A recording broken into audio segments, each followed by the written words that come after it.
Yep. All right. Yeah.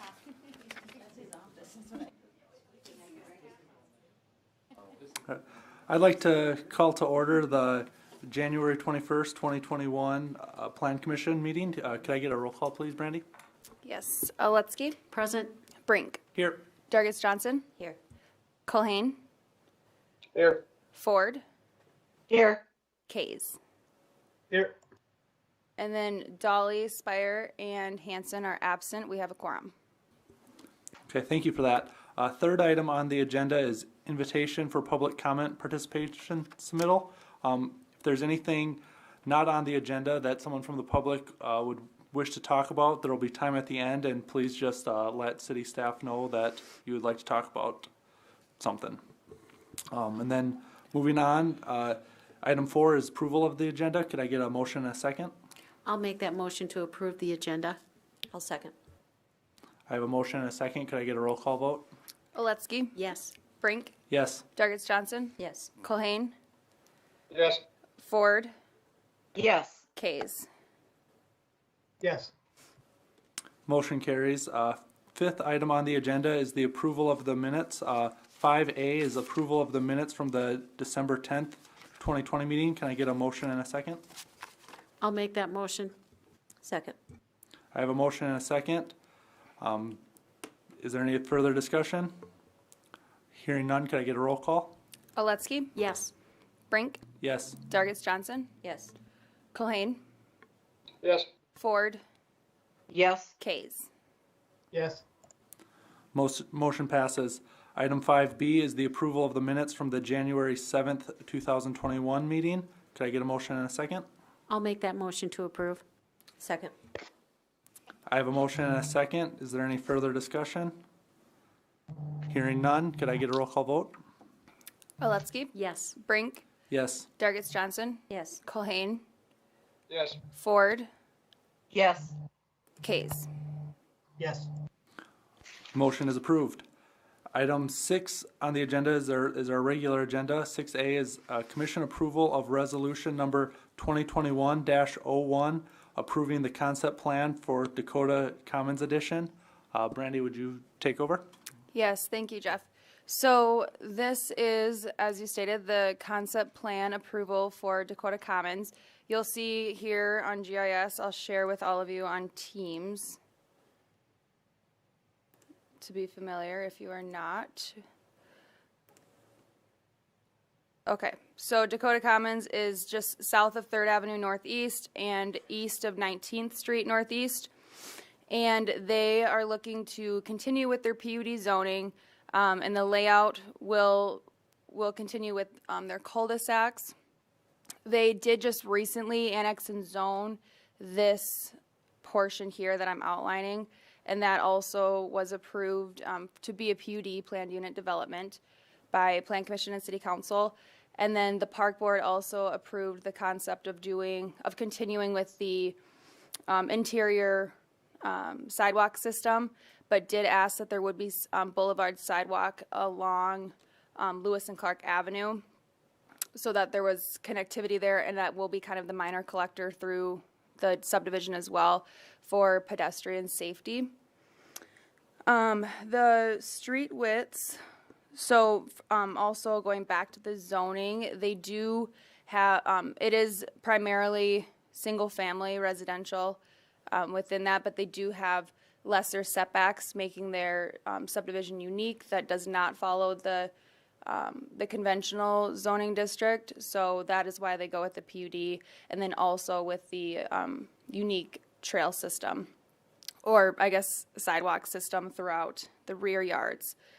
The street widths within Dakota Commons were allowed to match the existing street sections, which are as follows. Well, and I guess we don't, if you guys have questions on those details, but that also is included with the PUD zoning that was already approved to continue. It does differ somewhat from our engineering design standards, but that was all looked at the time when we looked at the zoning for what made it unique. Hey, Brandy, isn't that going to be R3 on 3rd Avenue South? Yeah, yep, so they do have, R3 pegged for up in this area, and there, I'll switch back to the agenda to share the actual concept plan that's being presented. Sorry, I could have clicked on the link.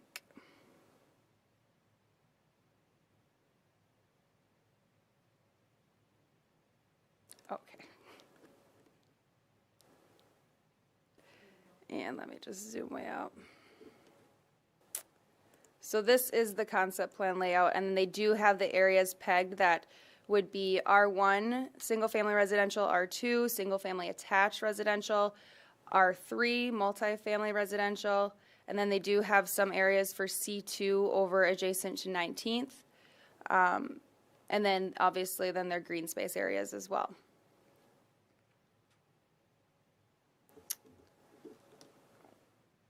But otherwise, I'll open it up for questions now. And then also, this is the first subdivision that we are seeing using our new process for approving, or just our whole subdivision process. And that became effective January 1st of 2021.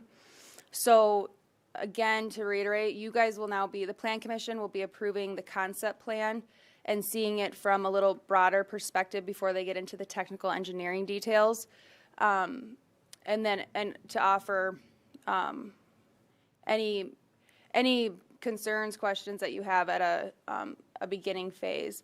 And then also, it is heard by the design review team before it comes forth to Plan Commission, and the design review team did feel like it was appropriate and tentatively approved it to go on to Plan Commission. And then after Plan Commission approval of the concept plan, the preliminary plan will be administratively approved along with the construction plans.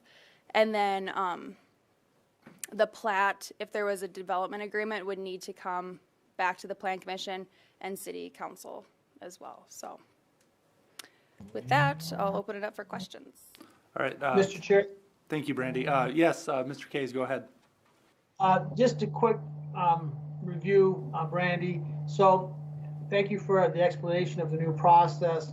I'm just curious again, if the Planning Commission agrees to the concept and then as far as the lot layout and lot uses, is there room for negotiation at the staff to change some of that, or are we buying into the concept as long as the preliminary plat is consistent with the proposed plan? Then you guys will just move forward, making sure that the engineering and everything's okay. Is that how that's going to work? Yep, that's correct. So there are, within that ordinance, there are specifics to if it is a minor or a major change, and when that is triggered, when a change is significant enough to be triggered to come back and update the concept plan, which then would come back to the Plan Commission before staff would administratively approve anything in the preliminary plan. For the general public, would you just give an example of what a minor or a major change would be? Actually, I wish that I just had it pulled up to read them, but just so I don't misquote. But I believe like a minor change would be obviously if a lot line was changing not to increase density. If it, I can pull it up quick enough too. The only reason I'm asking, Brandy, and I don't mean to be putting you on your spot, but I think being it's the first time, we should probably just make sure everybody's aware of how the process is going to work. Right. Yep. That's good.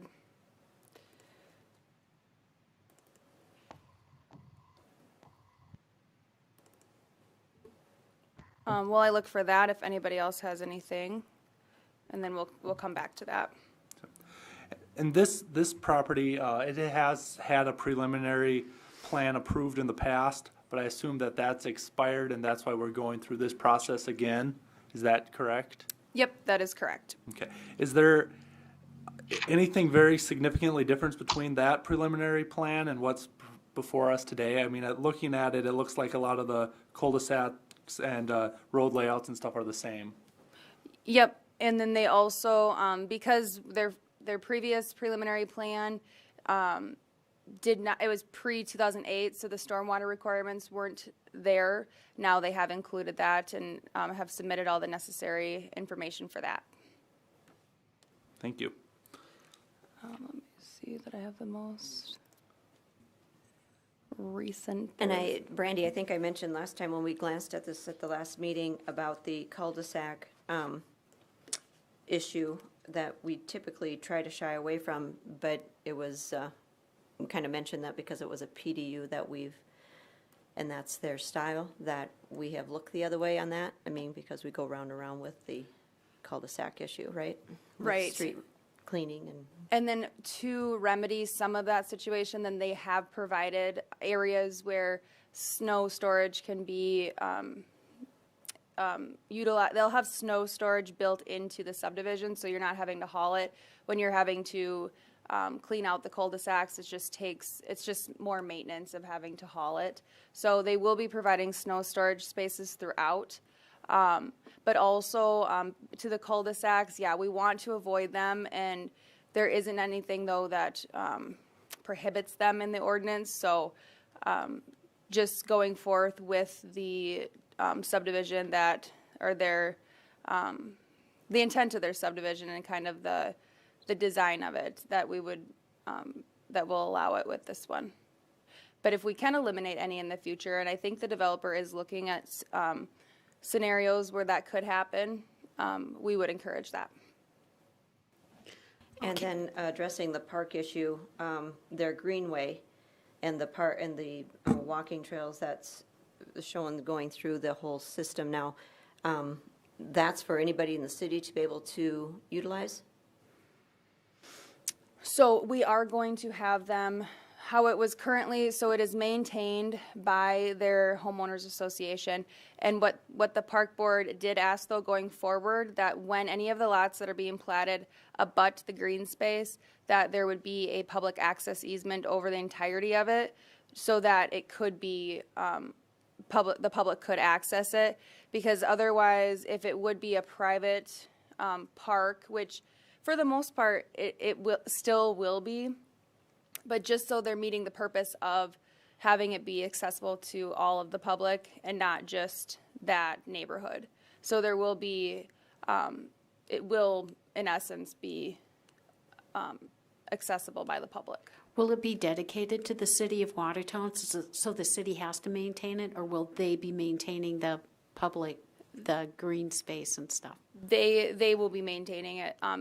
And that's I guess, and the developer is here too, if he wants to speak on that at all. But I mean, that would be an option, but that's just, I think typically then their homeowners association has maintained it. And then they would be responsible for also cleaning those pedestrian ways for snow as well. But yeah.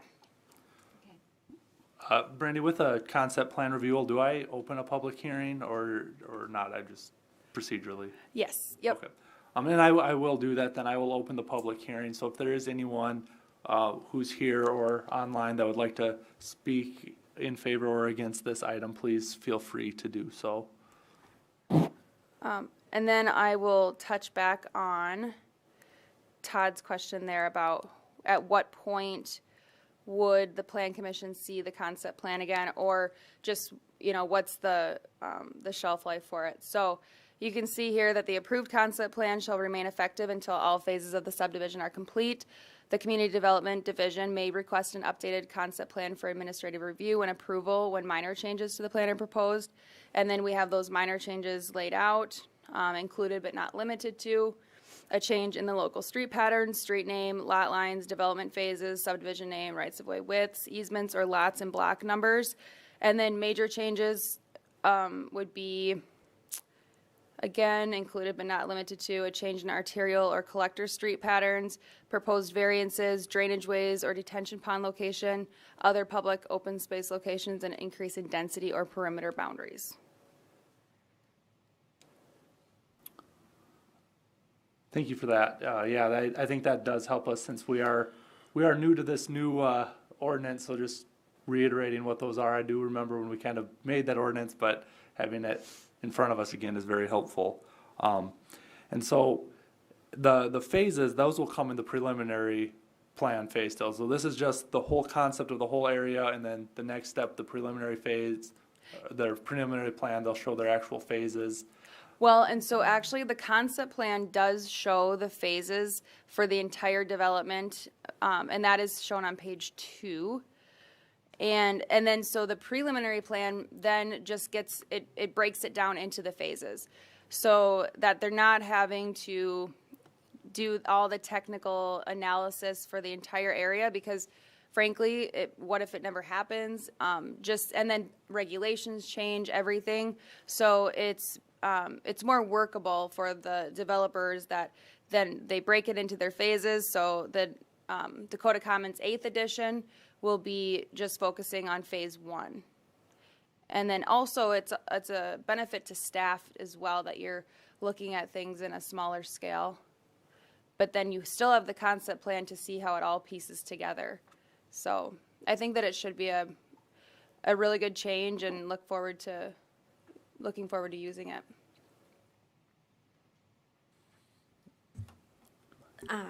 Question on the trails again then, and maybe this is for the developer.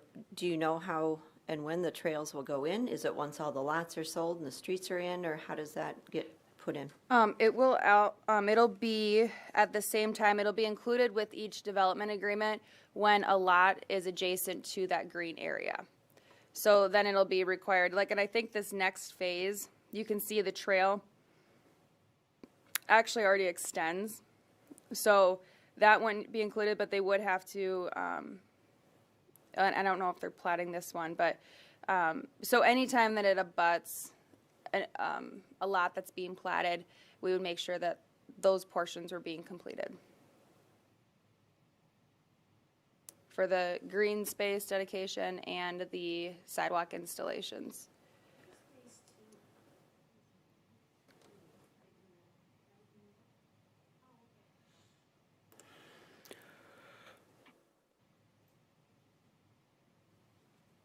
Is there anyone from the public that wishes to speak on behalf or against this item? Please state your name for the record. Thank you, Mr. Chair. My name is Jacob Mills. I'm with Mills Development. We're the developer. Oh, sorry. Jacob Mills with Mills Development. We're the developer for Dakota Commons. Our company's been working on this project for quite a long time. This is my first year kind of taking over and trying to move some things forward. We are excited to be getting caught up with a lot of new things, and this year has been kind of a regulatory learning process with Brandy and the staff about your new process, and I think it's good that we're kind of finally getting caught up on updating plans and prepared for the next phases. Because the part that we're working on right now is really kind of focused on a section that was already built and completed, and then we're designing our next phase, which in this is phase 2, and so we'll hopefully be bringing that to you as well soon. That we're hoping to maybe go through this process for that next phase this summer and be constructing some more lots out there. We do. Just to highlight some of the questions and some of the benefits, we do really feel like the trail system that we have is a benefit to the neighborhood and to the community for a couple of reasons. And the primary one being that we install all of the trails on the front end as opposed to sidewalks, which don't get installed until each lot is built. And so until a development is completely 100% built out, there's no continuity in that sidewalk system. Whereas when we create a phase, we will install all of the trail system that's contiguous to that phase. So you get, even for the first home that gets built in that area, you get immediate access to the rest of the trail system right away. And then through the park board discussions, they wanted to add some new requirements, and we certainly understand that. We're seeing some similar things in Brookings, the maintenance agreement for maintaining and mowing the common space. That's a benefit, so the city's not responsible for that, and then also the snow removal, so there's year-round access on those things. So certainly appreciate your time. Welcome any questions you may have. We're excited to be going on some new lots and hopefully work with you on those as well in the future. So I'll stand for any questions. Thank you. Well, I would just like to let you know what an improvement it is for the city and how nice it is. I really appreciate that in the homes, and they're all very well maintained. Thank you.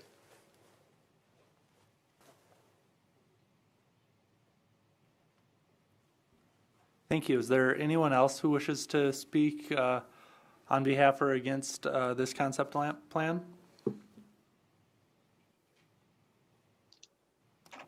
Mr. Chairman, I have a question about, this is Mayor Sarah Karen. The road connection, that yellow line there that goes through to the lakes of Willow Creek, it crosses, I think it's city-owned drainage property that the city purchased for that drainway that goes through there. Who is supposed to pay for the extension or the connection of the Dakota Commons Road to the Willow Creek? I'm assuming that's where the Lakes of Willow Creek Road comes out. When would that be built? And because both those subdivisions had a requirement to connect to the adjacent subdivision. When will that be built, and who will be responsible to pay for it? That's one question. And then I have another question about the drainage is being concentrated and outletted from 2 ponds across just flat land, which is not a drainage course.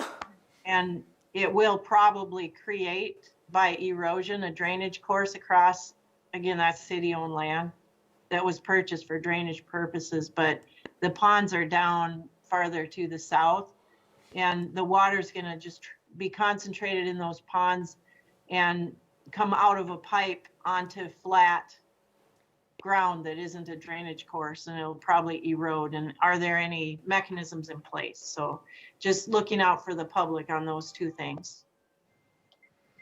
And Mayor, to your question with the connection to Dakota Commons from the Lakes of Willow Creek, I know we discussed that in the design review team meeting, and I believe we landed that the Lakes of Willow Creek actually were showing the connection. And so if it did happen, and it kind of was the same situation where they do have to cross through city land to get to Willow Creek, to get to their subdivision, and that they would be paying for that. So I believe that it would be on the Lakes of Willow Creek. Do they know that? Yeah, they did show it in their preliminary plan that was approved. Okay, and then as far as the erosion from the pond outlet pipes on the south end of Dakota Commons, what is there anything about that proposed? And Or just let it erode? Do we look at drainage during the preliminary plan phase with our new ordinance? Is that when we look at where ponds will go in drainage, or is it? we do look at it, so we correlate it to the preliminary plan phase in the post-construction stormwater drainage manual. So, but Justin might be able to speak to it better. I'm going to try to pull it up here and see about that concern. It's just shown as arrows. We'll also be getting more information, I understand, with the preliminary plan as well. Okay, but this is the concept. So they're not discharging. The concept is just discharge across the land where no drainage course exists and just let it carve its own drainage course. This would be an appropriate time for that statement to be made for the preliminary plan phase, which won't come back to the plan commission to say, that you want that managed appropriately. Because it's right now there's sheet flow going across there, except for the discharge that's currently flowing up next to the other subdivision which I can't think of the name of it, that exists down in the corner there. Yeah, that Oh, one. Prairie's Edge. Yeah, Yes. right now the water flows just kind of wherever it wants. And Yes, I think at the concept plan level, we did want to have enough information to see where it's discharging, and then get more specific at the prelim phase. But that's a fair question as to where it's planned to discharge. because it might be better to just have one established drainage course instead of just letting it, the taxpayers figure it out later. To have an actual path for the water carved, the city would have to give permission to do that because that's city property. But I just think it should be addressed. This is the time to talk about it. So it's not a surprise when they come to their preliminary plan. Yeah, Mr. Chairman, Yes, go ahead. Heath Bonai here. I know that Colin DeYoung is in the room. He's a representative from Austin Engineering who did the engineering for the plans. I don't know if Jeff is there as well, the engineer that put the plans together, but it might be insightful for someone from Austin to speak to the questions at hand. And then also, I believe Justin's online with us as well, who did some of the review for the preliminary drainage plan information. I guess as far as the drainage, there is kind of a swale that all the water follows down to city property. I think the mayor is correct as, once it gets onto city property, there isn't, a dedicated drainage path. It's more of a sheet flow to those ponds. So that's certainly something we can look at when we get farther into the preliminary plan design phase on how to direct that water efficiently to those ponds. Currently, Colin, the water ends up on those businesses. And I know they have to sandbag. It isn't making it to those ponds directly, like where the orange arrows are shown currently, unless some further grading was done. It's just sheeting overland and piling up next to the back doors of those businesses on Willow Creek Drive. And I think once that subdivision is fully built, there might be some higher ground which would pull it away. But right now there's nothing there. And I don't know what phase that comes in, but we've had issues already with people concerned about the insurance agency there having to sandbag. No, does this address that? This concept plan, I guess, does not address that. But I'm sure once we get into the, preliminary plan for these other phases, we can certainly take a look at what improvements can be made to mitigate that issue.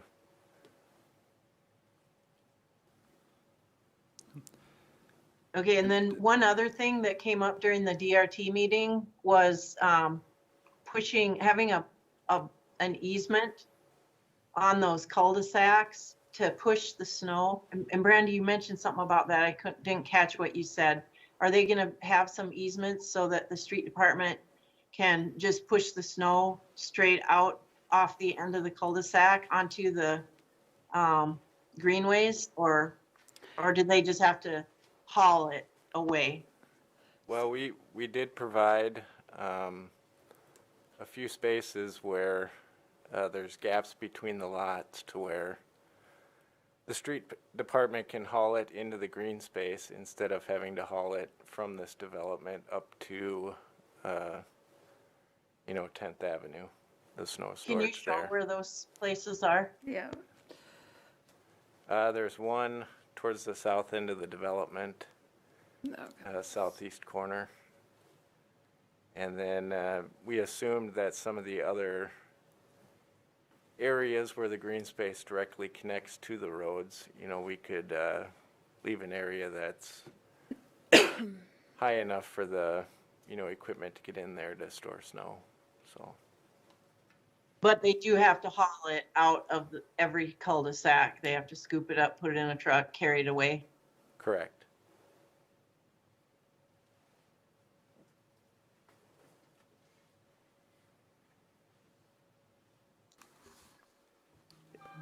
Brandy, I have a question. Go ahead, Chip.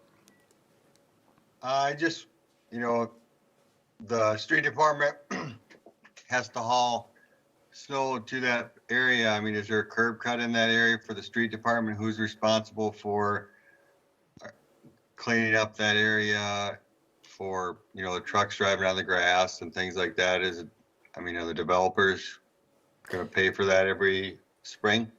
Just a question.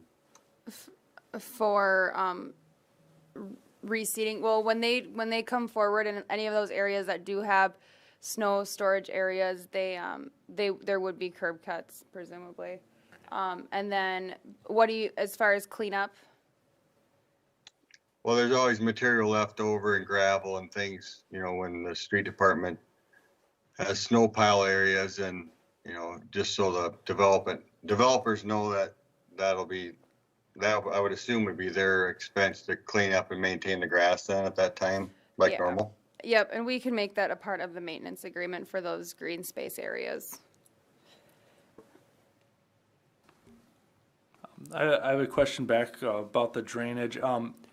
Is this part of Watertown is part of the pro rata share of using those ponds for retention, and therefore do we need to not worry about retention as much as detention for water quality?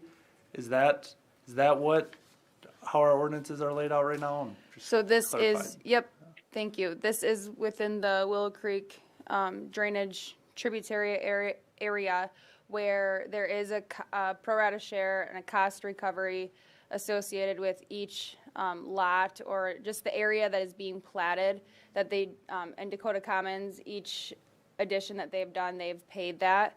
And so then they are responsible for the 2-year water quality detention, but and then just as long as the 100-year flows can be safely conveyed to the natural drainage course. Okay, thank you. That's kind of what I thought, and that kind of leads me into my next statement of we need to make sure that we have the water quality, and then also to the mayor's point, make sure that the drainage coming out, which is planned to come out, does have a path to get to those ponds.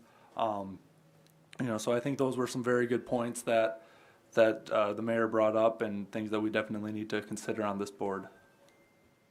And yeah, also, we presumably they would be caught with with the design review team and the comments that we get back to the engineer. So I'm not sure what happened with this one, but. Is it even possible though? I mean, before they plat, rather than make the street department haul the snow over to a green spot, could they just leave an opening between the lots at each cul-de-sac where they could just push it straight off? I don't think they have enough space for that.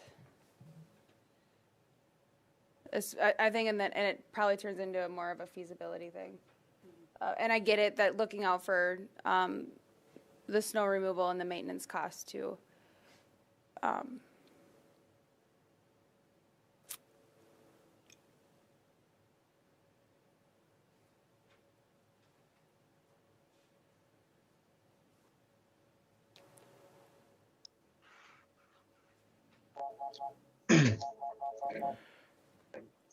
Diane has a question.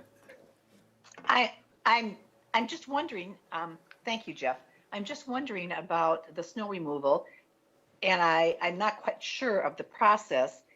Every time the plows go out and plow the cul-de-sacs, does that snow have to be removed, or does it build up to a certain level before it's removed?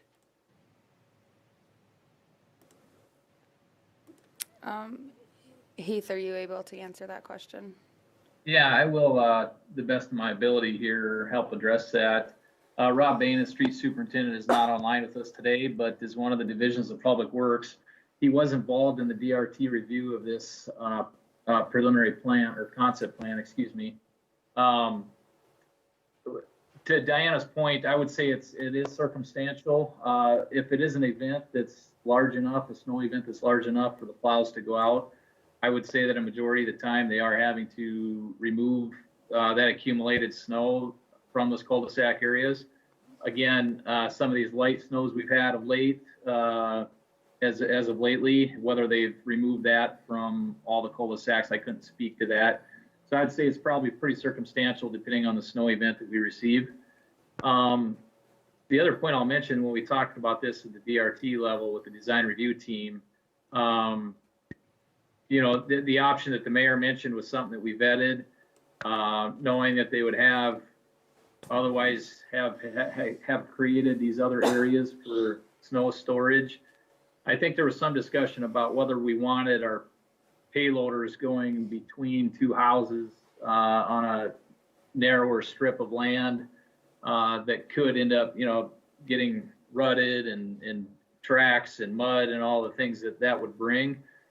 Now, granted, these other snow storage sites could bring that as well, but they are a little bit more removed than being immediately adjacent to somebody's well-manicured lawn, and might maybe be a little less impactful to the neighboring residents if we use these isolated snow storage areas rather than a pathway between two houses. I know there was some concerns from the street superintendent on operating machinery between two residents. Although there is more convenience to that, obviously, and more ease of pushing the cul-de-sac snow through something like that, there were concerns with it that were expressed along those lines. So my concern also is the removal of the snow in the cul-de-sacs. At what point is that done compared to how often is snow on our regular streets hauled away, and the additional cost, the potential additional cost of that requirement with all of these cul-de-sacs? Yeah, and I can only explain that to the extent that I have as far as the frequency goes. I think it is subjective to the snow event that occurs. I don't want to mislead anybody and say that 100% of the time on every snow event we haul out of the cul-de-sacs, because I just don't know the answer to that.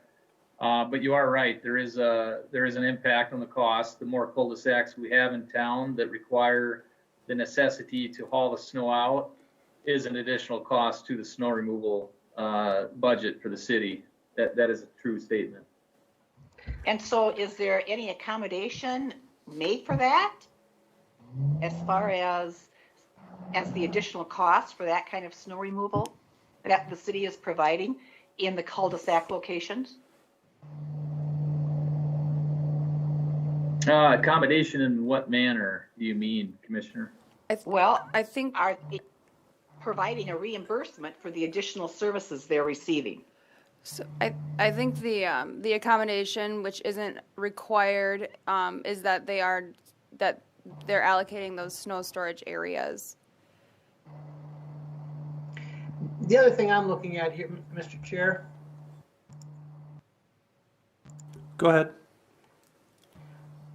Mr. Case.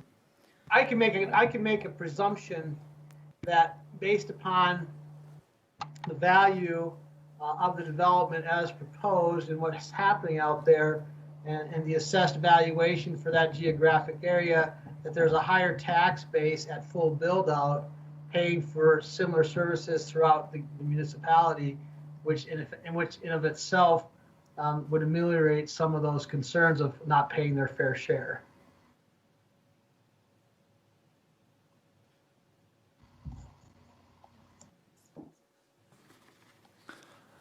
Well, I find that an interesting observation, and it would be interesting to know if in fact that were the case when you consider other high valuation areas in the city that have straight streets with the snow that's piled up on the curb. I guess I'm just trying to look at all all the issues involved here and get everything on the table so we know what we're exactly dealing with here. I think if I could just piggyback on Commissioner Kay's comments, from an operations management standpoint, you know, we really would be diving deep into the details of, you know, what additional costs on a per cul-de-sac basis that impacts our snow removal budget. But some comparatives that I'll throw out that we simply just don't dive into, and maybe we should be, but maybe we don't care to, are street widths, for example. You know, these are narrower streets that are standard street would be. In the long term, the cost to rehabilitate these streets is going to be a little bit less than it would be for our 40-foot wide normal residential streets, for example. So I think in every subdivision, there is a little bit of give and take. We're going to spend a few more dollars on snow removal in this subdivision, but a few less dollars on potentially on some of the street maintenance because street widths being narrower. So I think it's inherent that you're going to have some of those microcosms of high and low costs comparisons from one subdivision to the next. And whether this cul-de-sac is an issue that the community, you know, feels is one that's important enough to dive deeper into, we can certainly do that. It's just something that we really never have, other than knowing, you know, it is adding costs. But in this case, I'd say it's fair to say there are other things that are reducing costs as well. I think it is certainly fair to say that, and I can see that that is an important point, the comparison. And I guess that maybe is something to be determined down the road. Do we really want to know what the additional cost is? We don't have, I mean, the facts could be determined should someone decide it's important enough to look into that. I can't say if I don't have the knowledge to say it is important enough, but if we're going to continue building more and more cul-de-sacs down the road, and we have a limited number of street operators and equipment, it might be something that would be important to know down the road should these kind of developments become more commonplace in the city. A possible solution for that could be if the snowplow simply goes around the circle, you know, clears the path and leaves the center circle solid of snow, and the association takes care of removing whatever snow piles in the center of the circle. It could be put back on the homeowners association, same as the lawn care. Or maybe not even just the association, just the homeowners in the cul-de-sac, and if it bothers them, then they hire it done privately. Yeah, because with it being dedicated as public right-of-way, it would, I mean, I'm sure we could come up with some agreement, but. Yeah, I think typically, being public right-of-way, then it would be the city's responsibility for maintenance. There may be an alternative arrangement. I would defer that to Heath, but typically when it's dedicated as public right-of-way, it'd be a city responsibility. Well, I would like to just, I didn't mean to drag this out, but I just wanted to point out, I tried to share my screen. I don't know if anyone can see it. Yep, it did. You can see it? Yep. So a cul-de-sac, there's normally when we plow snow, the snow goes into the boulevard, but in a cul-de-sac, you often don't have anything but driveways. There's not much boulevard to store the snow. And if you can envision having an easement area where there wouldn't be any driveway, that is more than just the standard 10-foot boulevard, grassy boulevard, but maybe, you know, a larger area or two where the snow could be just pushed off the road, not driving between the houses or anything like that, but just push it off, have a curb cut and push it off between in an easement area where they wouldn't actually build in their front yard or off to the side. That could be easily done. It wouldn't detract from anything other than someone would have a big pile of snow rather than an evenly distributed windrow in the boulevard, it would be concentrated in a couple of spots. And then it would be right next to the road. No one has to drive between. There's no concern about smashing the lawn or anything like that. Just a suggestion.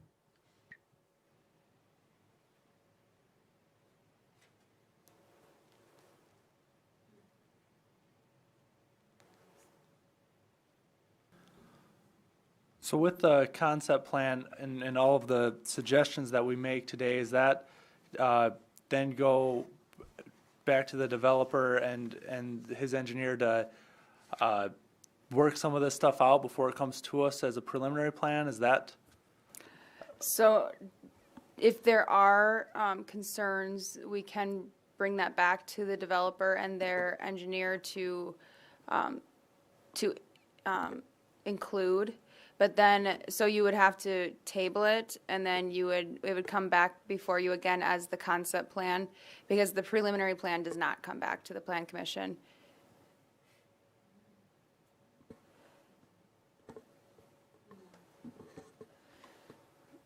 I think the other option could be, Mr. Chair, if there were stipulations you wanted to require them to incorporate into the concept plan and make them conditions of the approval. I'd let the attorney speak to that as well, but I think that could be an option too. If there's enough here that you wanted verification that changes were made to your satisfaction, I think Brandy's plan would probably make more sense, where you postpone action on this and see a revised plan or a modification brought back to you.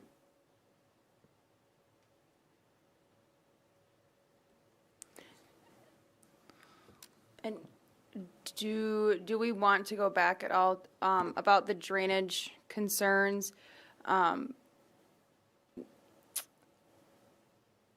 mean, for where the natural drainage way is going, and right now with those other businesses, I'll switch my screen here.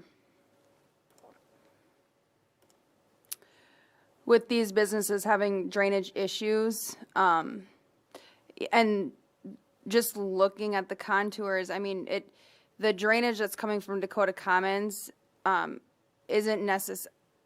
I feel like maybe isn't the only thing impacting it. Could be this area, because it is higher and it is flowing downward than this area. It seems just from the contours that and what Austin showed on their plans as far as how the water is draining from Dakota Commons, that it is addressed as far as the requirements in the for the concept plan for what they have to show for the drainage and grading portions. Because that's an issue, and then also the snow storage concern that came up. And if there is something that some unique situation that you would like to implement.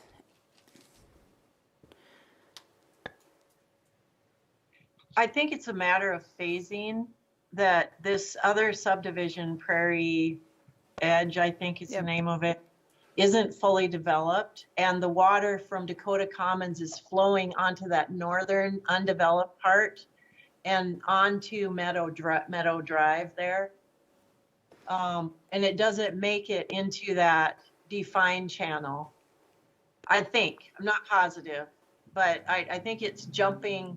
It's not going where the arrows go. It's going into that undeveloped land. And I know I dealt with this years ago with Mark Junker, and he thought the problem, once both of the subdivisions built out and graded in accordance with their grading plans, that would resolve itself.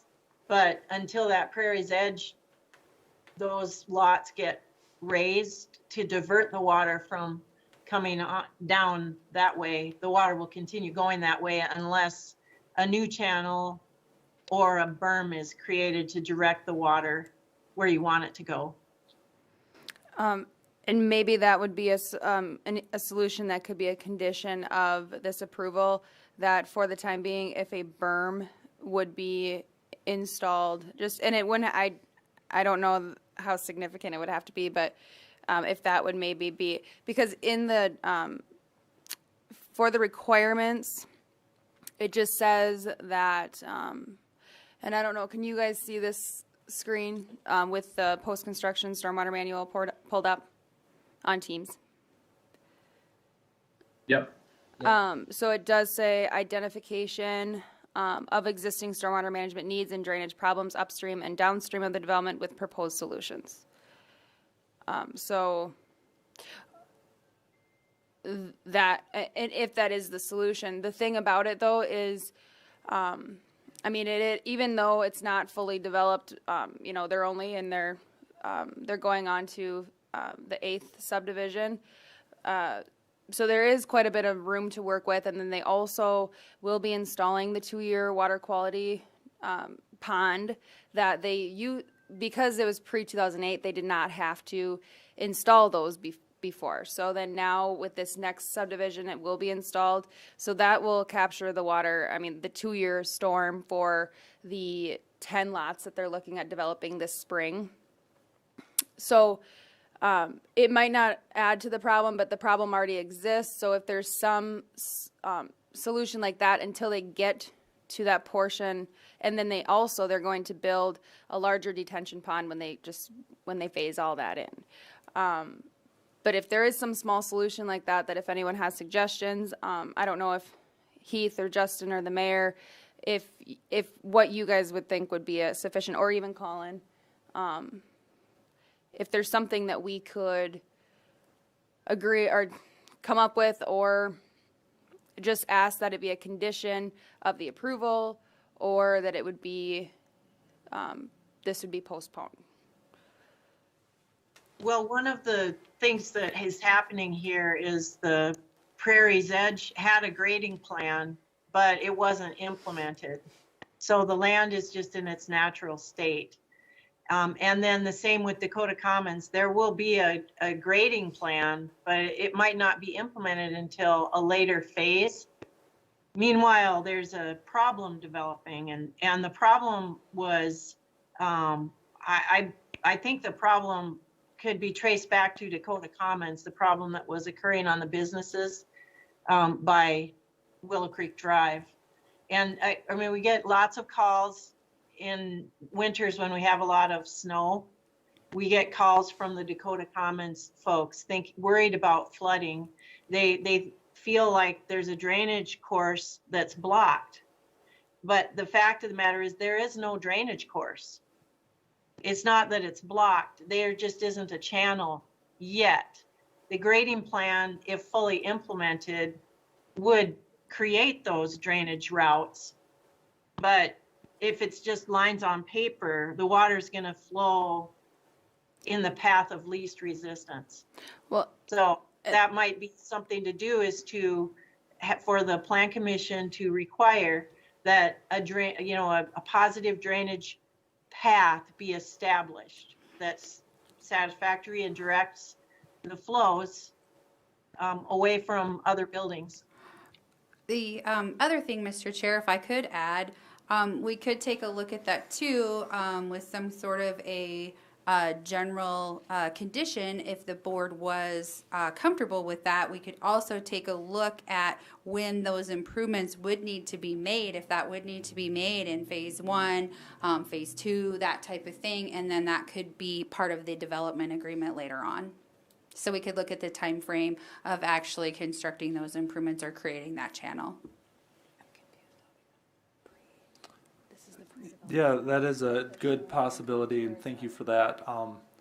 And I wonder if the Prairie's Edge development had a time frame on when it was supposed to have its grading done. You know, I'm just wondering out loud, because if they had a development agreement that said they were going to build up those lots, if there was a time frame at all at that, if that might be something we could look at too.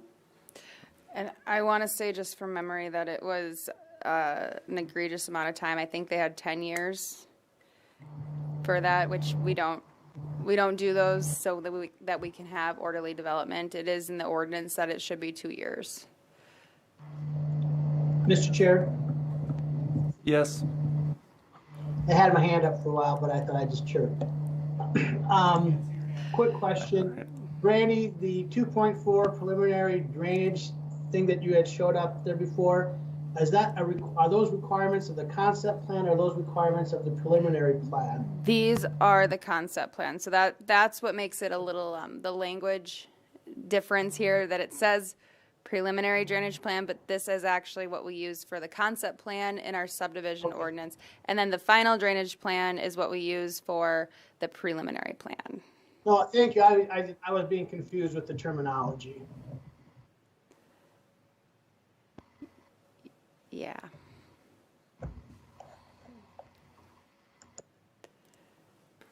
And I think we are looking at doing some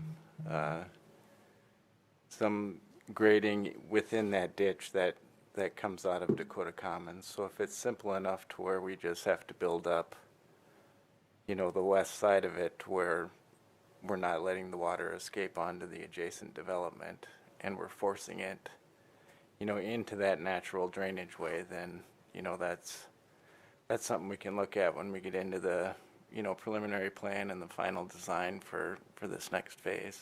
So.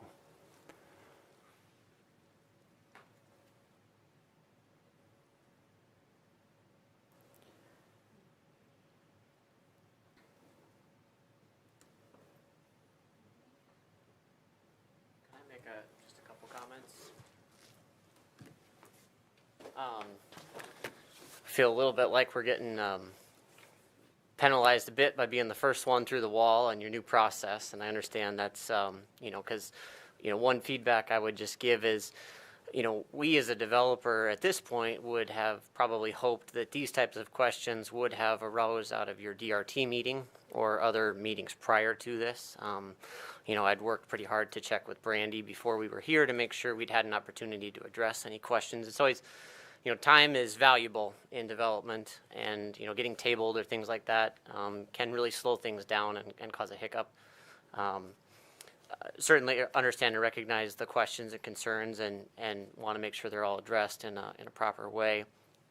You know, specific to the drainage, you know, I think we would be fine, as Colin mentioned, to enhance the drainage way. I think Brandy is correct in my, you know, understanding of the topography, that as that water exits to the south, the topography does lead it more to the south and east. And so I believe the drainage path is there and is probably not the major cause, but I think we would be fine to enhancing that drainage ditch.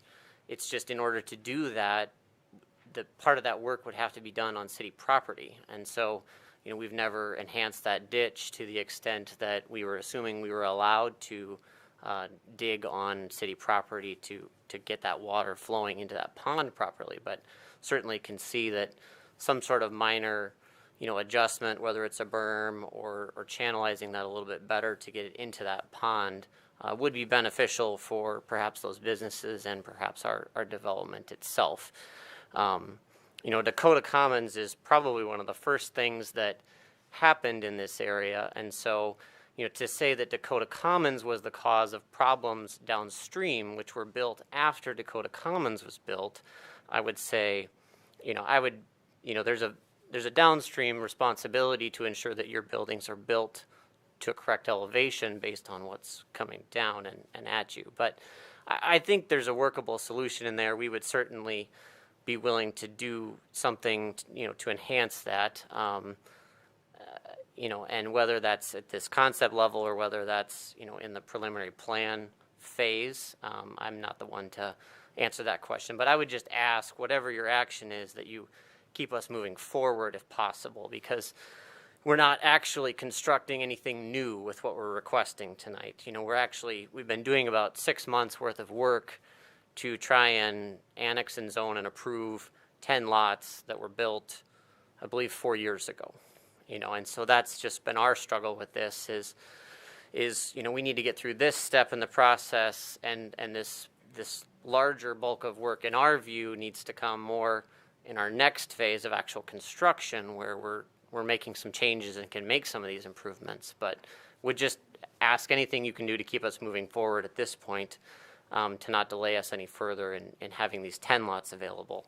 but we certainly would want to work with you guys on anything related to drainage and things like that. And snow storage is certainly up to you guys, however you want to do it, but I'm not sure what cul-de-sacs are used to in Watertown, but in Brookings, we don't haul it out. We just push it. I mean, it's just, if you live on a cul-de-sac and there's 20 feet between your two driveways, you get some of the snow and you get some of the snow, and it just works just fine. It's not a major expense. It's, to my knowledge, nobody seems to mind. It's just part of being on a cul-de-sac. You just end up with a little bit of a snow pile in there. So those are just my 2 cents, and certainly want to work with you guys on whatever you decide to do.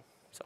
Okay, I have a question for you before you walk away. Sure. So you're saying that they leave the snow in the center of the cul-de-sac? No, they do to some extent what Mayor Karen was alluding to, that, if your house is over here, okay. if there's a wide space in the, they actually use typically, I want to say they use payloaders or with a blade on them, and they'll kind of plow the cul-de-sac, and then they just push it into areas where there's a wider opening between two driveways. But they don't push it like all the way back. They just sort of pile it on the boulevard area where there's a wider sort of front yard space.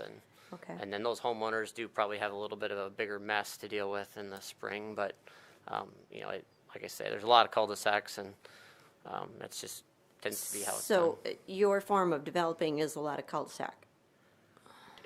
It's a lot of places. I mean, this is not a development we created.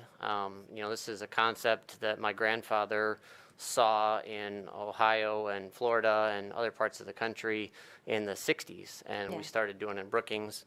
I get for connectivity that lots of cul-de-sacs is not the most desirable, but we've tried to have through streets in major corridors and kind of give a balance of. So with selling the lots, do you find that being on a cul-de-sac is better? We do in Brookings. We have not experienced that same, desire in Watertown. It's an interesting case study, and certainly, like I say, we're looking at some differences as we move further south in the development. But we are somewhat, tied in our current exact phase to completing at least a section, with the current concept. And so, Brandy, if you'd put the map up that shows the 3 cul-de-sacs at the bottom of the development. So I'm like you said, I hear what you want us to do tonight. So if you took those 3 cul-de-sacs, the one obviously is already developed, but if you brought those 3 into a connecting street Y situation, so the top one comes down and intersects all of those, you actually would probably get more lots in there and still have nice open areas to the back lots. Is that something that you guys would consider? I know that the development is known for the cul-de-sac situation, but would you consider looking at changing that development? Certainly we would. I mean, like I said, given the sales history, I mean, you bring up a good point that we really, on a per acre basis, we yield less lots than a typical development. I mean, this is not realistically how you develop to maximize profit. And it's one of the things that we always feel like we're creating, value and neighborhood long-term for people that live in these areas. We're not trying to maximize our profit here. If we were trying to maximize our profit, we'd have grids and lots as small as possible because it's the most efficient in terms of your street cost, in terms of lots of different things. But, we feel there's a neighborhood value that this type of design can bring. But certainly open to looking at differences as we move further south in the development. And I agree with you. I think your neighborhood is very nice. I'm just, with our concerns with snow, Florida works great. You don't have to move snow. Sure. I'm just thinking because of, there's a lot of streets to clean. And if that were a simple, you'd still have 4 cul-de-sac areas in your development. If the one up north, the big stone circle stayed put, but we eliminate 3 of them, I mean, that would be helpful, I guess is how I would say. And we're certainly open to looking at that. We just need time to sort of look at those sort of things.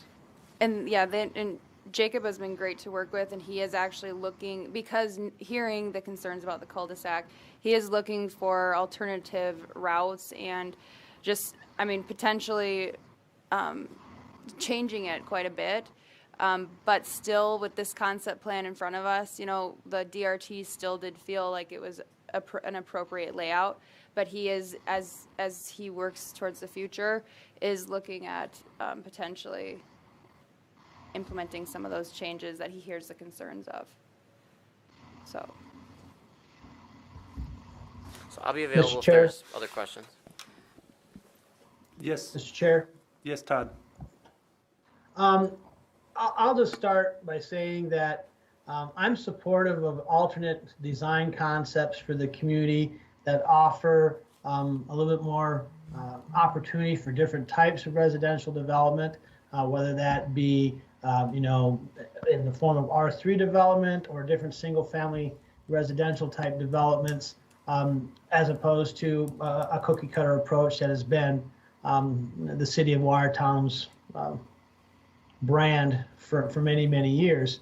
And so I think in the end, you know, the developer is using a tool through the planned unit development that I don't know if we would support this in normal R1, R2, and R3 zones, but when we have a large geographic area, a developer who's willing to you know, risk profit and has stated that they're not out to make profit as much, and it's purely borne out by the design. I think we as a community should be looking at to embrace some of these different concepts and ideas. Thank you for that. Is there anyone else from the public that wishes to speak on behalf or against this concept plan?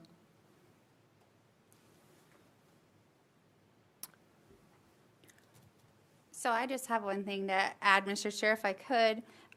Typically, we would see a plan commission review and approval of the entire concept plan.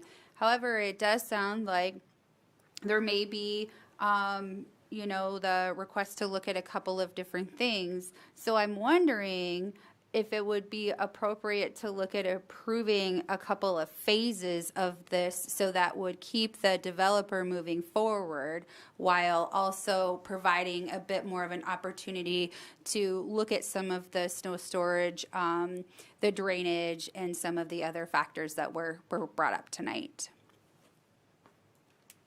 You're talking like phase 1 and phase 2? Yes.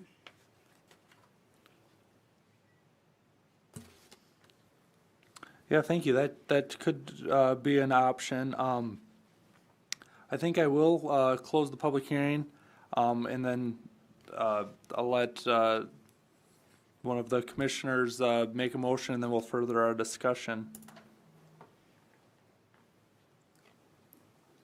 I would like to make an motion to approve phase 1 and phase 2 and then do more studies for the rest of the phases. That, I have a motion and a second. Is there any further discussion on that? I would like to say I mean, phase 1 is built. I mean, it's there. That road has been in place, like you said, for probably at least 5 years. I know it was built back when I was still working for the city. So phase 1, that's just a matter of drawing lot lines on the paper. Phase 2 is another cul-de-sac that has some roadway improvements that are to be built. So there would be some grading opportunities there to try to maybe capture some of the stormwater or reroute it. Those are just a couple of my observations, I guess. Brandy, could you show that phasing map, please, just for the record and for the video online audience? Thank you.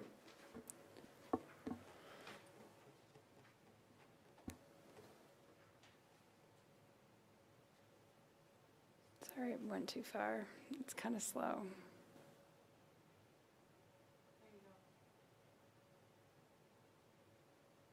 All right, so here is phase 1, which Palisades Lane is built out to the extent, and then phase 2 extends from Parkview Trail to this cul-de-sac, Shade Hill Circle.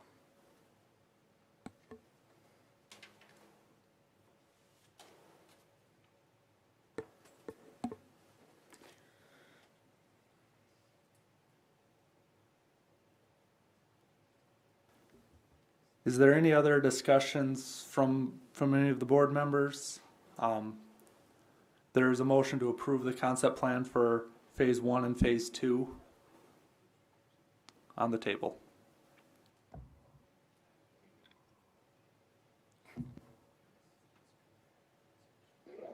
Could you read the whole motion, or was that it?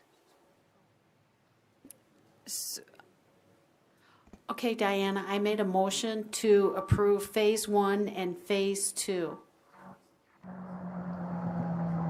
Of the Dakota Commons concept plan. Yeah, of the Dakota concept plan. All right, thank you.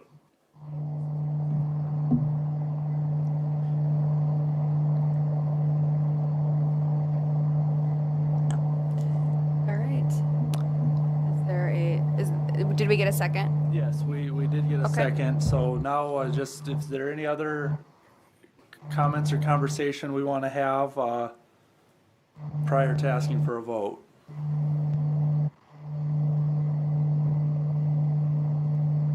Hearing none, I'll ask for a roll call vote. Aletsky. Yes. Brink. Yes. Dargis Johnson. Yes. Culhane. Yes. Ford. Yes. Kays. Yes. Motion is approved. Seventh item on the agenda is open public comment. Did we receive any, Brandy? No. Okay, thank you. Eighth item on the agenda is new business. We have maximum building height for commercial district discussion. Brandy, would you take that over, please? Yes, and so there's actually going to be an additional discussion item 2, but we'll start, and that will be to deal with parking aisle widths. And so if you give me a second here, I'm going to pull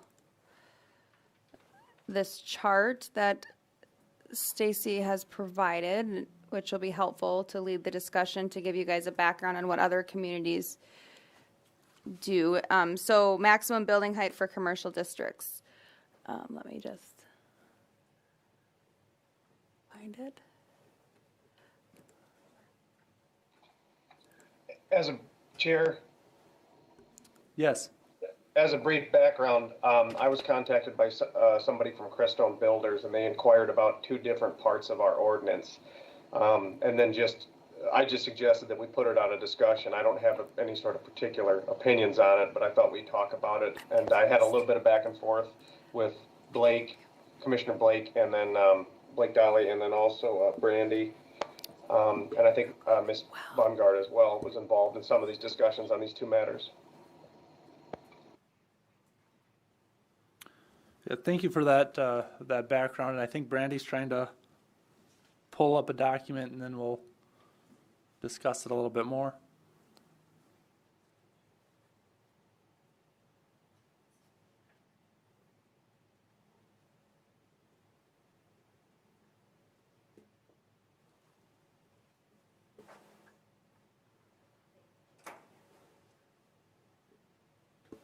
Okay, and sorry, I kind of missed what Liam had added there. But I just told them how this issue came up, or the question came up. okay, perfect. And so let me get that shared here. So in Watertown, we have the 60-foot maximum height for commercial buildings, anywhere in the C1, C2, C3. So, And that's roughly like a 5-story building? yep. Okay. And so then you can see here what other communities are doing. Rapid City, none in the Central Business District, and then 45 to 120. So, I mean, that would be the Central Business District would be our C1 zone, and then 45 feet to 120 feet based on zone, 50 foot in Yankton for commercial, 75 foot for local businesses in Pierre.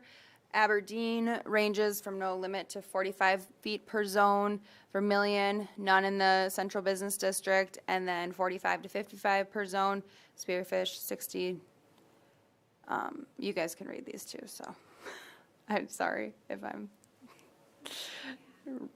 reiterating things. Just add just a little bit to this conversation. So we did this bit of research just to kind of see what other communities were doing. I think that at one point in time, this was based off of what could be served for fire protection. And I believe, hopefully Chip is still online with us, but I understand that there isn't much of a concern on increasing this height from a fire perspective within our community.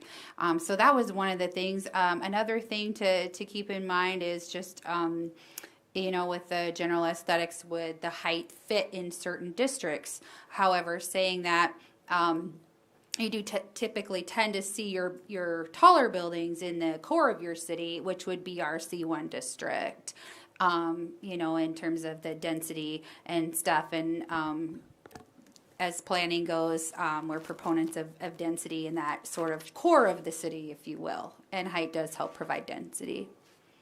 But then all of these buildings are going to have sprinkler systems, and that would really help with the fire protection. Yes. Is there any disadvantage to having height, Stacy? Or I don't necessarily think so in terms of being in a downtown district. I mean, you could look at certain instances where, a neighboring property could be a single story and it could be overshadowed and, with the shadowing and, signage and visibility and things of that nature. But on a whole, what we've seen with the research is the central business districts do tend to allow taller structures, and they're kind of a variety, but particularly in those districts, tall buildings are even somewhat encouraged. And also, I mean, it wouldn't have to be the entire central business district, where the central business district, butts up to other residential zones and those types of things. You could reduce size. We've all been to big cities. Not everything is 6, 12, 15, 18 stories tall on every city block, and in most communities. So, and then the other thing too is depending on how it fits in with some of those historic register buildings is something that you'd also want to take into account to preserve character. Yes, there's definitely some parameters within the historic district in terms of how tall a building can be in relation to some of the other buildings in the district. So we would want to keep that somewhat in mind, as well as what you had brought up, Commissioner Kays, on what areas may be appropriate to see taller buildings just based on their geographical location. So our downtown historic, do we have a height limit on that? It is just 60. Okay. Consistent with the underlying district. So if they want to go higher, they just need to come and ask for a variance to do so. Mm-hmm. Which, in a situation like that, I mean, a lot of the times, the buildings that we've seen, unless we are restricting them by that height, are 3 stories. I believe, is Parkside Place going to be 4 stories? I think so. So then but technically they could go 5 within the 60, I believe. So, I mean, it could just be a variance type situation too, and just, I don't really know. Liam, was there somebody that is wanting to do over 60 feet? I assume. I don't. The short answer is I don't know any real specifics. It was kind of an offhand deal. I don't know. I had been talking with Joe Turback from Crestone Builders. I don't know if he said. I thought he said he was going to show up today. I don't know if he's in the room. Maybe he's got a better idea. Joe is here. So maybe he's got some. I don't. And again. I guess my personal thoughts are on it is I would say that maybe we should decide by district or even within a district. Like, for instance, downtown, I don't see there's any real problem with having a 70-foot tall building. I think one of the bigger buildings downtown is probably, if you go count it, it's 6 or 7 stories, which tells me it's probably what would that be, 60 some feet, 70 feet? That's the tower, right? Apartments? I can't remember if it's the tower or the high rise. I think it's the tower. It's a steel tower. And I think generally, as a general premise, I think that's kind of what we're trying to promote downtown. Now, does that make sense in every place? I don't know, probably not, but certainly downtown, we don't want to artificially inhibit it. And we do have different heights based on different zones. You know, all of our C and I zones are 60, but then when you get into residential, our R3, for example, our height is based on the number of dwelling units, where if it's 9 to 12, it's 55, if it's 3 to 8, it's 35, and then even smaller for single-family dwellings. But so we do have a gradient there based on the use. We just have a lot of it, you know, all the commercials and industrial are all set at 60 currently. And when you think about, I mean, transitional zoning too, if you would go from, say C1, we say 70, then still it most likely, I mean, downtown though, we do have R2A next to it, so then you're stepping to 35 feet. If we would just do it by district, and I think that would be cleanest. But even, you know, the difference of a floor, when there's already that much of a difference, because those houses aren't 35 feet either, the single family homes. So just a thought, just throwing it out there. And Joe, if you want to add anything.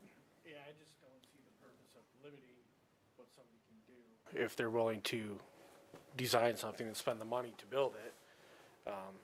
Condensing is always better. It saves on the infrastructure cost for the city. It's less to maintain, more density, more tax dollars being spent in one area. Limiting it doesn't do anybody any good because it'll shy people away. You know, if I can't do this, why? You know, what's the reasoning why? Essentially, and that's kind of how the whole conversation started. Was, you know. So are you asking for unlimited height, or? I mean, you go to Omaha and there's a 80-story building, and the next closest one's probably 13. I mean, why limit somebody if they want to spend the money and it fits into, you know, if it can be done, why limit somebody? And it would always be coming probably to the board or building permitting and everything, Absolutely. right? Yeah, I mean, Yeah. it's just a hurdle that being removed, it's one less hurdle to jump through.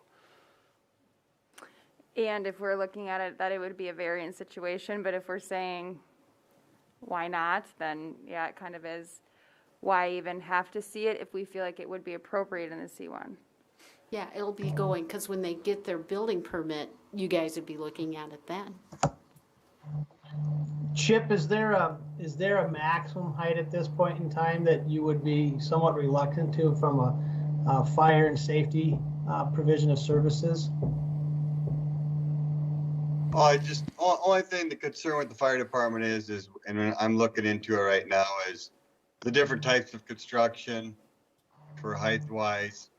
You know, they have a lot of wood frame construction right now, and I would probably am leaning towards limiting the wood construction height, but as far as other types of construction, no, because there would be added protective features, standpipes and sprinkler systems and things like that would take care of it. It just, we're kind of cautious right now on wood construction height, and I'm doing research on that right now. So You're correct in that statement, Chip. You can only build a wood structure 4 stories high by code. And then you're gonna have to go to different fire protection measures beyond 4 stories, no matter what you do. yes. But that's common building practice as a contractor, right? That you would do it that way, right? Yeah, I mean, That's you can by go code. wood 4 stories. Beyond that, you have to do different building. And so, And that's by code that Yeah, is you don't want them reviewed. tipping over, or leaning, and, yeah, that makes sense. and so they're designed that way for fire protection. Yeah, yeah, good. And no, we don't have a project yet, but if I win Mega Millions this week, maybe we will. So, just to kind of put this into perspective, so right now, if somebody wanted to go taller than that, like let's say for instance, taller than the 60 feet, then it would come to the Board of Adjustment for a variance to look at it on a situational basis. We would also accept, some direction or further studies, if you will, if you'd like to see changing that within the ordinance to go to a higher height limit or no height limit. So that would be another way to look at addressing this. And you can see too that other communities, there are quite a few of them that do not have a restriction in their central business district. That being Rapid City, Vermillion, Hutchinson, Minnesota. Those three do not. Mitchell allows 80. Spearfish allows 60 like us. So it's interesting there to have that information that you guys can digest that as well. I like that Aberdeen where it's ranging from no limit to 45 feet, It's wide open up there. I think if you were to look at, 100-foot, a 10-story building, and given that gives a lot of flexibility in doing that. I don't know if I would necessarily support a 10-story building where Watertown Flowers is right now, where you have residential houses across the street, because a couple of those houses, they'll never see the sun because of shading and those types of things. So again, where I'm at with it is I think there's some main corridors in the C1 district which are appropriate, but I think you have to take a look at a comprehensive of the C1, plant an idea. There's ways to do 3D modeling to show, based upon the time of the year and the amount of sun. And that's the other reason it's casting shadows on people's properties too. So, while it might be an okay thing because I've got money and I want to do something, you still have to think about who else is in your neighborhood.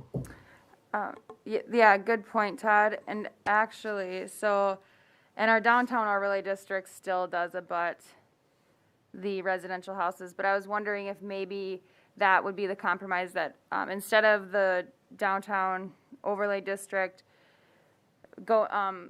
conforming to the underlying zoning district, which is the C1, that if we could come up with just like an 80-foot or 100-foot, whatever, maximum building height for just that district.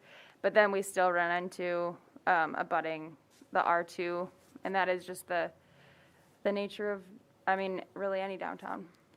Do we have any aviation restrictions over that area? I know as we get closer to the airport, there's height restrictions due to the airport. Does that extend here, or would 80 feet be too much here? I believe where the old sail barn was, the restrictions there were about 90 foot at the sail barn. So you're well beyond that range here.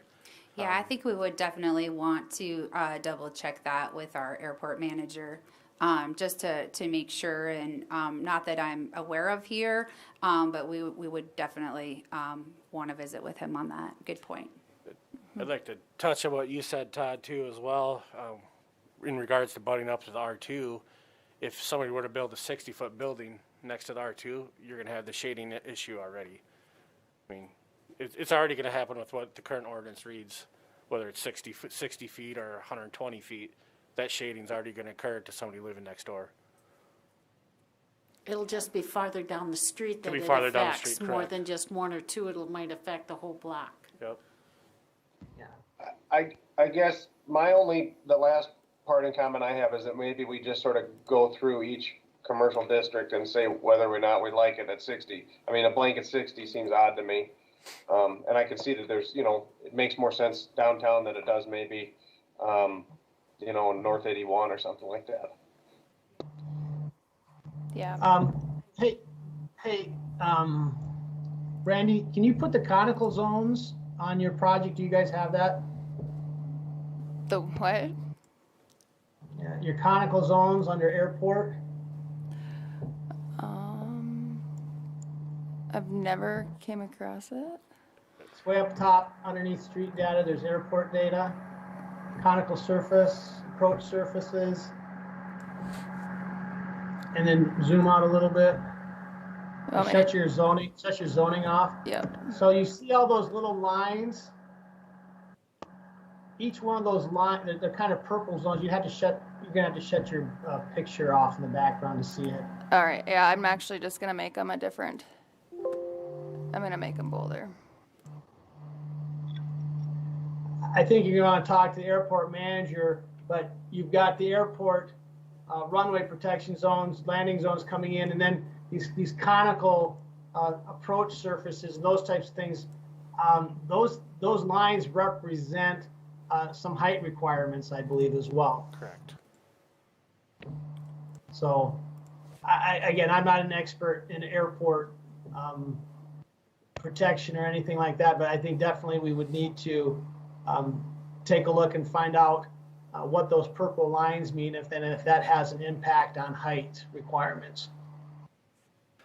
Yeah, I would agree with you, especially, I mean, I don't want to raise the height of downtown to 80 feet to find out that our aviation only allows for 65. I mean, then we're going through a lot of work for no gain. But, you know, this definitely sounds like something that most people would at least entertain looking into, and, you know, we could see what shakes out from it. I do know that there is a requirement for cranes, I believe, that go above 35 feet to have a specific type of permit. So I definitely think checking with the airport manager, and we can report that back rather quickly to the board. Yeah. Yeah, I would concur with that. Casey, we would definitely want to review this with the airport manager. My understanding is downtown area is likely far enough out that any plane of concern or influence on the airport management is probably going to be a pretty substantial height before it has an adverse impact. The crane operations are unique, and the type of the form that requires is unique as well, because of the temporary operations of a crane and how they can pop up, you know, pretty much anywhere in a community any given time, as opposed to a fixed structure. So the regulations tend to be,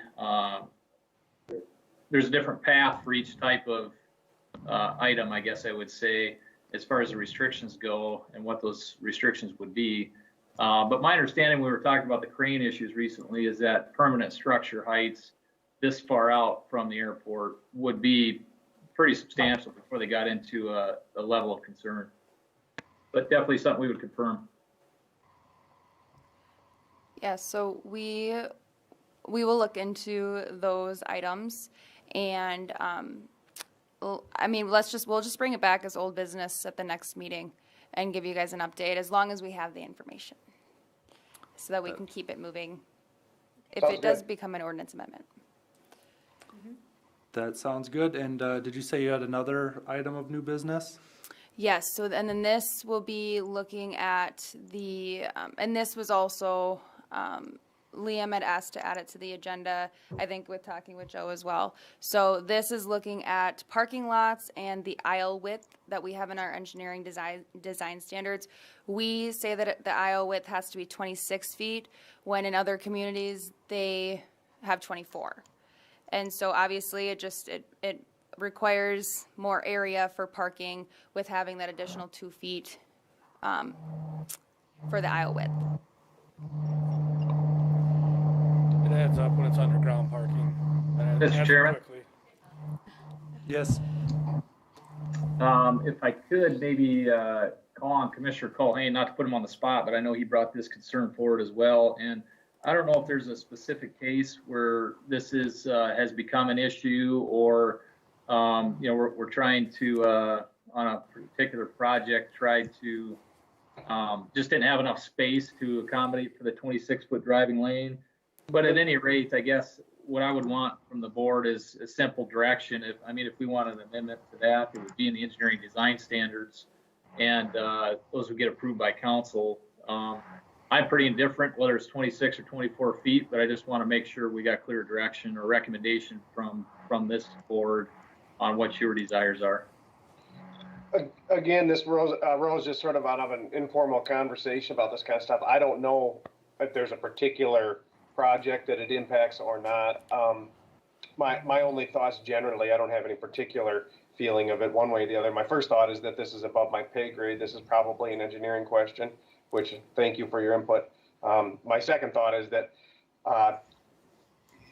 given my general philosophy about all this stuff, I like to see smaller parking lots. Generally, I think parking is important. I understand it's important, and I don't want to, get everybody get the pitchforks out. But I don't think it's as important as people think it is, particularly like in our downtown zone. I'm less inclined to, make sure that there's all these parking mandates and things like that inside. I'm okay with it being more compact. Yeah, Heath, this is Joe with Crestone. It is particular to a project that we're designing for downtown here, where our size, our space is limited, and with underground parking 2 foot in an entire structure throughout, the entire thing there is a significant cost to it. And the only reason we brought it up was because it is less than other communities. So it's just another hump to jump through when, you can't take cookie cutter building from another community, put it here. You got to make it bigger to accommodate for 26 feet when it seems to be working at 24 feet most places. When it's not as wide, it slows down the driving in the parking area too, correct? Correct. And that is only when you're doing 90-degree parking, right? Correct. And then, so our widths so the length of the stall is 18 feet by 9 feet wide. So, and I think, is that pretty standard too? It would be, so say that we had, and Stacy and I had talked about this, and maybe you want to. Sure. I can add a little bit to this. I don't have a comparison chart put together for tonight's discussion, but I can talk just generally speaking because I have done some research on this. And 24 is it's a pretty typical standard. But 26 is also a fairly typical standard in terms of, I think, wanting to look at the type of community that we're in and perhaps even the area that we're in terms of if you were going up to Menards, would it serve them well to have, a more compact spaces knowing that, they're a lumber yard. So I think that there's a lot of things to consider with some of these things. Having said that, 24 feet seems to work fine. I know Brookings used the 24 feet. I think, I'm trying to remember, I know Madison, Wisconsin used it. I'm not sure about Sioux Falls, and Heath might know about that, and we could certainly look that up. On the 26 foot, I did just recently see that Rapid City has the 26 foot, and then I believe Gillette had that as well. And one other thing that we'd want to just make sure on the fire to make sure that if we did see a reduction that would be okay. I believe it will, but I would like to defer that over to Chip. To clarify, I think it's required to be 26 everywhere that it's a fire access. Okay. But it's where it's not fire access that they're allowed to go lower. And kind of to piggyback too off of what Stacy had said, that's what leads us into the larger discussion of that we want to look at the parking requirements. I think that we've discussed that with Plan Commission. We've definitely been discussing it internally, and where, if we say that the minimum is 24, but then for a particular business like Menards, for example, then if they think that it is more conducive for the type of people that are utilizing their business, that 26 just makes it easier to maneuver, then they can still make that decision independently. And that's what we kind of want to also see in the parking ordinance as a whole, because we have kind of egregious parking requirements today. But right now you're talking about like where the fire truck would come in, if it had to go to the basement parking, you would have that 26, but the interior you would want to see 24. Yeah, if you go to basement parking, the fire trucks will never go there because they won't get inside the doors. They're sprinkled. So couldn't we do something where we leave it at 26 for the parking, per se the Menards and the other general? Yeah, and if this is private parking, unless, I assume the building that's for the tenants or the people using the building, we could, quote unquote, call that private use. And we just do an ordinance that way that if it's private, if it's apartments that are private, it could be 24, but if it's public. But Menards is private too. Well, Yeah. but it's more of a, what I want to say, retail. Where when I say public, I'm thinking more of residential public. Oh, where or anybody private. can come and go versus where you got a keypad to get into the garage. Well, I don't know Oh. that you'll have that, but it's not that's not where I'm going to go park if I'm going to go shop downtown typically, so you consider that more of a private parking area opposed to Menards where, anybody parks or More of a Target. gated community type parking. Yeah, we've run into it in other designs as well. In smaller properties, it prohibits your building size as well. Right. 2 foot is a lot. When Right. You're talking So about if some of our lots. you could do an ordinance that way, that if it coincides with residential, living or whatever, that it's considered a private, where the other ones, then we don't have to change it across the board. Right. And this is Chip with the fire department. For the fire side of the house, we would review each one as it comes. If a fire lane's needed on a certain building, then, we could work with the developers on that.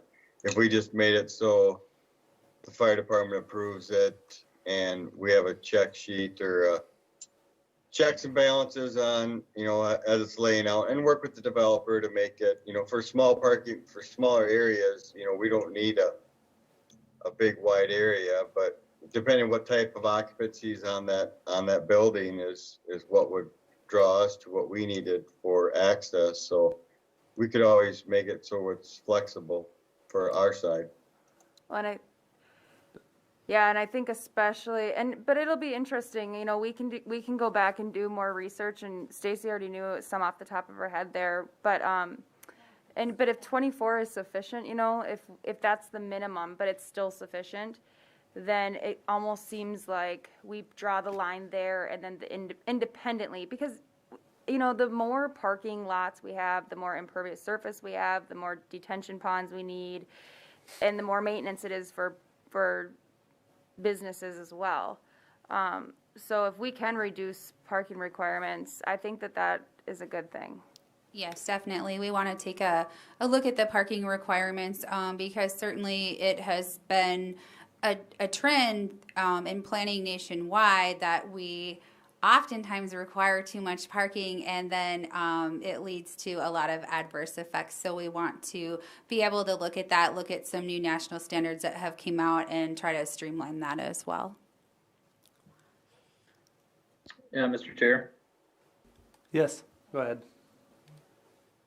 I wanted to point out as well, given that these standards are part of the engineering design standards, there is a variance option in the design standards. So with this particular project at hand, I'm not familiar with exactly which Crestone project it might be we're dealing with, but the variance process is simply that the applicant present a variance request to the city engineer for review and approval. And I think in listening to this discussion, that might simply be the solution here on a case-by-case basis. If there is, for instance, downtown development where your building footprints and your parking areas are all the more limited, there'd be some discretion as a city engineer to determine if a 24-foot drive aisle would be more appropriate, as opposed to the heavier public use, like one of the commissioners was indicating, or a use that doesn't make sense to narrow it up, and keep that 26-foot drive aisle standard in place for those types of applications. Just wanted to throw that out there, that option is available. There is a variance section, chapter 1.8 of the engineering design standards. I also want to emphasize too that while I agree minimizing the footprint of these areas is ideal, we have also all been in a parking lot where we've had to do a 2 or 3 point turn to get into or out of a stall, and nobody likes that either. So I think that's where there's a fine line between too much and not enough, and finding that balance, I think, is what is critical. Thank you for that explanation. I was just reading through our administration and enforcement in chapter 21.02, trying to determine what our plan commission duties are and whether the engineering design standards modifications fell under us anyway. So knowing that the variance process actually goes through you for that is very helpful, because I can't think of a time where we've done a variance to the design standard manual, or we've changed the design standards manual, because I just didn't know if that was something we did. So I appreciate you explaining that the variance process actually goes through your office for that. Yeah, and I think, and that was good input, thank you, Heath. But I think just as, we just wanted to get in front of you guys just to throw the idea out there and obviously value your opinions and thoughts. And also, kind of what Heath was saying there, I think a lot of the times, like with these projects that do have the private garages, if they're either underground or main level parking, but they're enclosed, you're not dealing with snow and then people, and two, like people not knowing where to park and whatnot, and that I think is the main issue when it, no, you can't see the lines, so, until it gets cleaned off. So, but that is a good point too, that basically if there would be a situation that it could be varianced through the city engineer, so. Yeah, I have a hard time wanting to have our board be the board that changes the engineering design standards, because those are, Yeah. I mean, we're not on this board as engineers, so to say what the engineering standard should be, I don't know if that should fall on our plate. I do think Heath and his office and staff are the right people for that. Yeah. So what they deem safe and necessary, I feel is the appropriate route that we should take.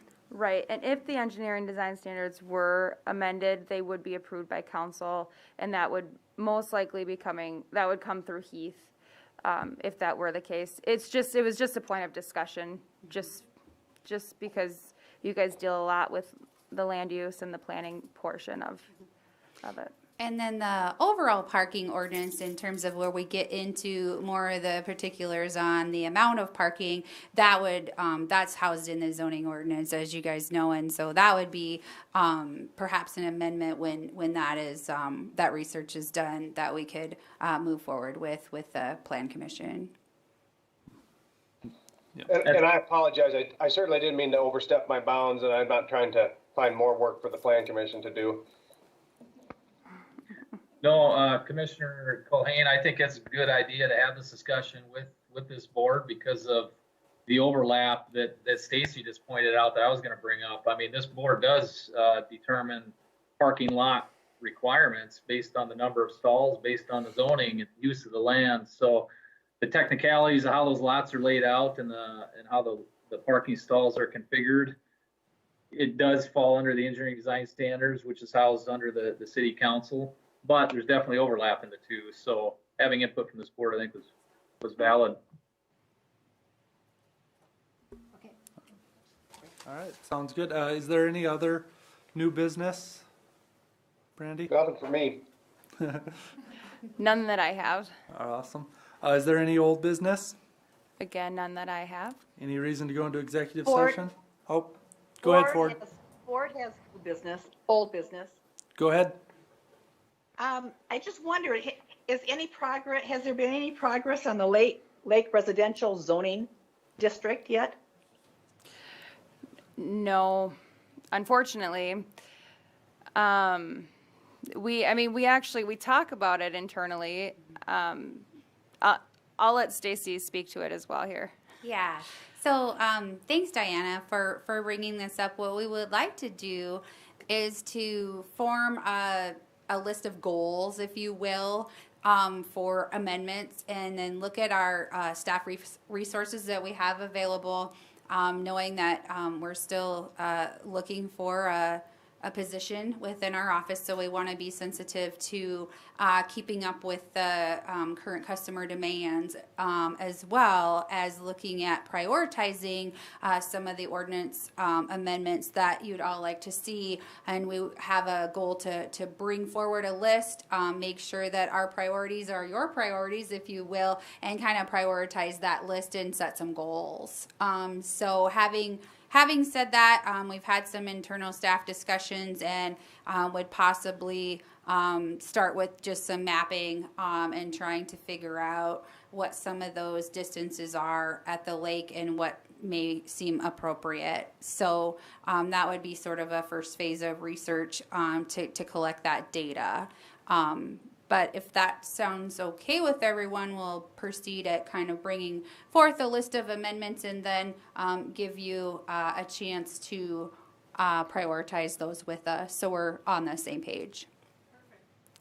And that's what you guys have seen that before, where we talk about, including some of the low-hanging fruit, and then we obviously have the larger projects, and then, but as Stacy said, just to make sure that we're all on the same page, and if there's something that is missing, that it's, that we're missing, we do have a collective list, so hopefully we do touch on everything, and then we can just see how to proceed. I think a list is a great idea. It's a great way to communicate. When do you think the list might be presented? I think that is something that we could do at one of the February meetings, either the next meeting or the following meeting. I think that would be achievable. Thanks. That would really be nice. You're welcome. Mr. Chairman? Yes, go ahead. To Commissioner Ford's point, I really don't want it to sound like staff's just kind of flippantly putting that off. I know it's a strong desire of this board to see that lake residential zone established. I will speak to the provide some context there. And I hate using this as an excuse, but I feel it's a valid one. I wanted to point out that the staff workflow and workloads right now are just extreme enough to get the daily work done that we really haven't had time to focus on some of this more long-range planning or ordinance amendments. And it's the unfortunate reality of where we're at with the staffing levels and the workload. With this winter we've been having in particular, usually the building permit applications start to fall off the end of November, early December, and I tell you, they're still going strong, just like we're in the middle of summertime almost, because of this mild winter that we're having. And that alone has, aside from being short-staffed, that workload alone has kept things hopping pretty steadily up in the Community Development Division of Public Works. Again, I hate to use that as an excuse, but I just wanted to let the board know that it is a reality of the circumstances that we're in right now, and we'll continue to strive to do what we can with the resources we have. Another thing Stacy and I have been working on is exploring other resources. Her and I need to make time to get together to explore them further, but there are other options out there with consultants and things of that nature that could potentially help us out, and things that we continue to look at and analyze here. So all that being said, Commissioner Ford, I just want to be sensitive to your request and let you know and assure you that it's not forgotten and something we'll continue to strive to get to. Thanks. I appreciate that. I have one more item of old business.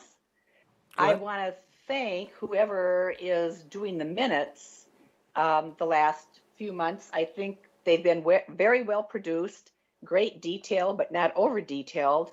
And just thank you so much for putting together some great minutes. Yes. You're welcome. That has been a combined effort, but so we appreciate that. Yeah. And thank you, Brandy.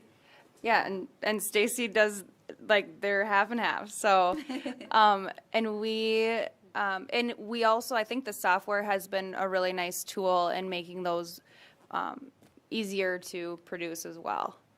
So. All right, well, thank you for that. If there's no more old business and no reason to go into executive session, I will adjourn this meeting.